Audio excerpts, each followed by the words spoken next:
Hello mga kamamshi! Welcome back to my channel. I would like to say thank you to all who supported me. And if you are new to my channel, please don't forget to like, share, and subscribe. And hit the notification bell button to keep you updated. At syempre sa pagsisimula ng ating pagsalubong sa bagong taon at gaya ng aming lagi ginagawa, tayo muna ay magsisimba at magpapasalamat sa ating Panginoon. So ito yung last mass for the year at ayan, syempre dito natin sinisimula ng ating selebrasyon. Gaya ng lagi sinasabi, kailangan natin magpasalamat lahat sa bawat biyaya, pagsubok o anumang pagdadaanan natin sa buhay sa ating Panginoon dahil laging nandiyan siya sa atin, nakasama natin na palaging dinidinig yung ating pangangailangan, ating mga panalangin. Kaya bago ang lahat, huwag natin kalimutan na tayo ay magpasalamat. At pagka-uwi nga, ayan, inuna ko na agad lutuin itong lechon belly na nabili ko. So, in-air fryer ko na siya para mabawasan pa yung kanyang mga taba-taba. And, sinundan na rin namin magpakulo nitong ating mga mixed vegetable, broccoli, cauliflower, carrots. Yun lang naman yung laman yan. And, pagka okay na yan, set aside. Tapos magigisa na tayo. So, ang kanyang pinakasahog ay itong mga shrimp. So, ilang piraso lang naman tong shrimp na to. Igigisa lang natin to. Stir fry lang yung pagkakaluto nito para mas madali lang. Syempre, bawang sibuyas lang. Tapos, yung shrimp. Tapos, titimplahan mo lang siya ng oyster sauce. Ayan, lalagyan mo lang siya niyan. Tapos, mix-mix, ganon. Kasi luto na rin naman yung mga gulay natin. At ilang minutes na lang naman to. Kaya madali lang siya. And ayan, meron ka ng ulam, o 'di ba? Kaya kayang-kaya pa rin kahit ilang oras na lang yung natitira to prepare our handa this new year. So ito okay na, o 'di ba? Ang ganda ng tignan. Gustong-gusto ko talaga yung mga makukulay na handa at pagandang tignan sa lamesa. So, ayun, next naman natin, yung ating pasta. So, ito, shirataki mushroom, tapos may konting giniling lang, as in, konti lang naman para pang sahog dun sa ating pasta. Kasi itong pasta natin na gagawin ay tomato pasta. So, natural tomato ang gagamitin natin para dun sa ating sauce. So, penny pasta rin to, pero ayan, ito yung pinaka, sauce. So, sauce. Hindi tayo gagamit ng naka-pouch na tomato sauce or tomato paste, hindi. So, natural tomato yung gagamitin natin. O, ayan. Natanggalin lang natin yung balat, tapos dudurugin. Ganun lang kasimple, ayan yung balat. So, set aside na natin yan. Hindi naman natin gagamitin. Itapon na pala natin yun. So, pag natanggalan na ng balat, ayan, dudurugin na natin siya dito. So, ito na yung pinaka magiging sauce ng ating pasta. Ganyan lang siya kasimple. Plus, syempre, yung pinaka pang toppings natin, yung giniling at saka yung shirataki mushroom na ginisa natin kanina. So, ayan, ganyan lang. Hanggang sa madurog siya. Tapos, ganito yung magiging itsura niya. Ayan, o, diba?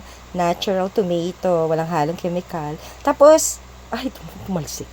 Tapos yan, nilagyan ko siya ng cream cheese para mas creamy and syempre may kakaibang lasa. Para maging special naman yung ating pasta, no? So, ito ang itsura naman niya. Then, lalagyan ko pa rin ng iba't ibang cheese. O, di ba? Cheddar cheese and mozzarella cheese. So, cheese is life. Alam niyo naman kami, mahilig sa cheese.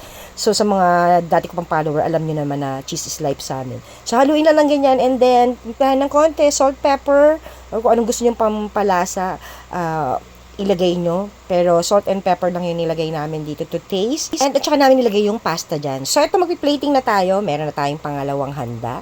So, ang ating tomato pasta, o penny tomato pasta, whatever.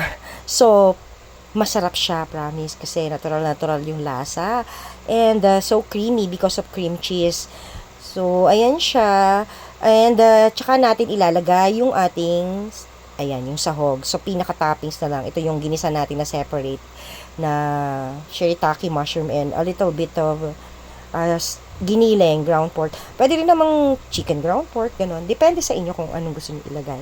So, ayan na, meron na tayong pangalawang handa. O, di ba, napaka-easy lang. And then, next naman, ito yung gagawin ko. Gumawa lang ako ng, cream cheese, lumpiang Shanghai. So, mga ilang ingredient lang naman to. Tsaka mga ilang piraso lang din yung gagawin ko. Kasi, hindi ko naman lahat lulutuin dahil pwede naman yan sa iba pang mga araw. Parang pangdagdag lang. So, nilagyan ko lang siya ng crab stick. Ayan, ganyan. Tapos, syempre, yung all-purpose flour. Tanta-tsansya lang. Salt, pepper. Tapos, pwede rin kayo maglagay ng iba pang pampalasa. Tapos, syempre, yung giniling. Piliin nyo na lang yung medyo malaman. Eto, wala lang, experiment lang. Ganon. Tapos, nilagyan ko lang din siya ng cream cheese. Ayan, konti lang para maihalo. Kasi, alam nyo ba ang pinaglalaban ko rito kaya gusto ko to gawin? Kasi meron pala akong lumpia wrapper. Ayan.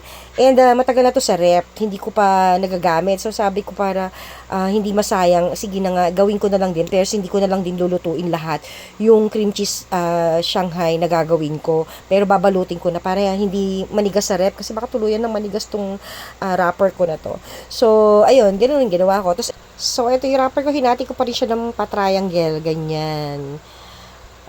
May gusto kasi akong Ragun ba yun? Ragun? Basta, ganun yun. May gusto akong gayahin sana. Kaso hindi na nga nag-materialize lahat yung ano namin kasi nga hindi naman kami magluluto ng marami. So, mga ilang piraso lang yung ibabalot ko ng ganyan. Tapos yung matitira. Ulam na namin sa ibang araw, sa susunod na araw, ganun. Para lang ang ma-save ko lang tong wrapper. So, ito lahat yung nabalot ko. And, ayan, inaayos ko siya. Kasi ilalagay ko na to sa freezer dahil hindi naman tululutuin. Gaya nga sabi ko, hindi naman tululutuin lahat dahil baka mga 6 na piraso lang yung lutuin ko, 4 na piraso na tag-iisa lang kami. And then, itong mga maiiwan ay ipiprease ko na yan para sa mga susunod na araw pa na uulamin. O, diba? Para may ulam kami sa susunod. So, ito lang pala. 2, 4. O, yun. 6 na piraso lang yung lulutuin natin para sa ngayong handa. And then, ito, ilalagay ko na to sa freezer para sa susunod na araw. And after nyan, ayan, may natira kaming kanin nung tanghalian. Madami-dami pa yon. Sabi ko, sige, hindi na magsasaing, sakto, magpa-fried rice na lang ako. Dahil lagi naman akong merong crab stick at saka yung mixed vegetable. At tinagdagan ko na lang ng itlog at tinamplahan. Ayan, meron tayong yang chow. At ito na nga ang aming handa sa pagsalubong ng bagong taon. So, Happy New Year. Aming pineapple upside down cake, yung fried rice natin, syempre.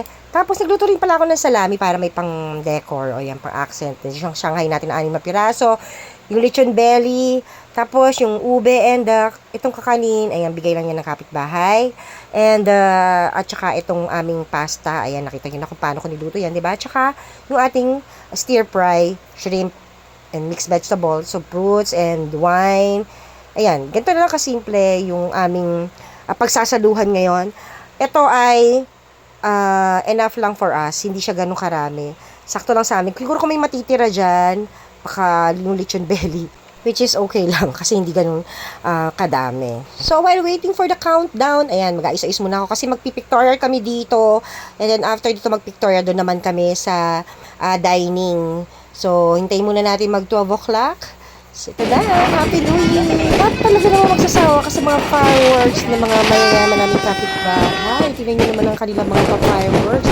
Talagang kahit gumastos pa rin sila. O sana all, pero kami, hindi na. Torotot na lang kami ngayon. After ng pandemic, sa torotot na lang kami at nakikinood na lang kami ng mga fireworks. O diba, ang gaganda. Libre pa at hindi ka pa gumastos. At sabi nga dapat to, tumalon para tumangkad. Pero dahil hindi na tayo tatangkad, kaya money na lang for us.